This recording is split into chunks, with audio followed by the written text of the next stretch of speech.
నమస్కారం, కేఎన్ఎన్ టీవీకి స్వాగతం. ఇప్పుడు వార్తల్లోకి వెళ్దాం. కామారెడ్డి జిల్లా బాన్సువాడ ప్రభుత్వ జూనియర్ కళాశాలలో జిల్లా స్థాయి బాల వైజ్ఞానిక ప్రదర్శన కార్యక్రమాన్ని వ్యవసాయ సలహాదారు MLA Pocharam Srinivasareddy, agro industries chairman Kasula Balaraju ప్రారంభించారు. జిల్లా వ్యాప్తంగా ఉన్న 350 ప్రభుత్వ, ప్రైవేట్ పాఠశాలల విద్యార్థులతో ఈ కార్యక్రమంలో పాల్గొన్నారు. విద్యార్థులు 600 ప్రాజెక్టు చూపించారు. ప్రాజెక్ట్స్ గురించి విద్యార్థులు వివరించారు. నాయకులు, అధికారులు ప్రాజెక్టును సందర్శించారు. సైన్స్ అనేది మంచికి పనిచేస్తుంది, మరి చెడుకు కూడా పనిచేస్తుందని అన్నారు పోచారం శ్రీనివాసరెడ్డి. వర్షం ఎప్పుడు వస్తుంది, వాతావరణం ఎలా ఉంటుంది అని మంచికి పనిచేస్తుంది. బాంబులు కూడా తయారు చేసి యుద్ధాలు చేయడానికి కూడా చెడుకు పనిచేస్తుందన్నారు. మనం సైన్స్ను మంచిగా వాడుకోవాలని తెలిపారు. విద్యార్థుల్లో దాగి ఉన్న సృజనాత్మకత, ప్రతిభను వెలికి తీయడానికి వైజ్ఞానిక ప్రదర్శన ఎంతగానో దోహదపడతాయని అన్నారు.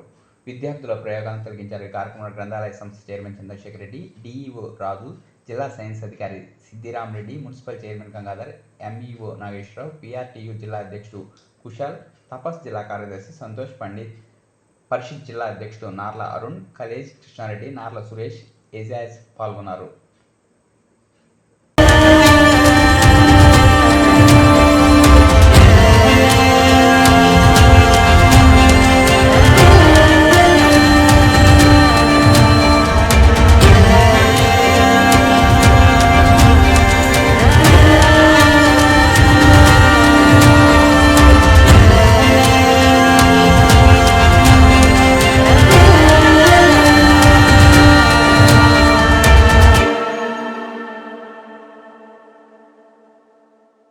ఈ సైన్స్ అనేది 2 రకాలుగా పనిచేస్తుంది. మంచికి పనిచేస్తుంది, చెడుకు పనిచేస్తుంది. ఒక దేశాన్ని రక్షించుకోవడానికి కోసం కూడా సైన్స్ అవసరం. దేశాన్ని అభివృద్ధి చేసుకోవడానికి కూడా సైన్స్ అవసరం. ఇలా భూకంపాలు ఎప్పుడు వస్తున్నాయో చెప్తున్నారు.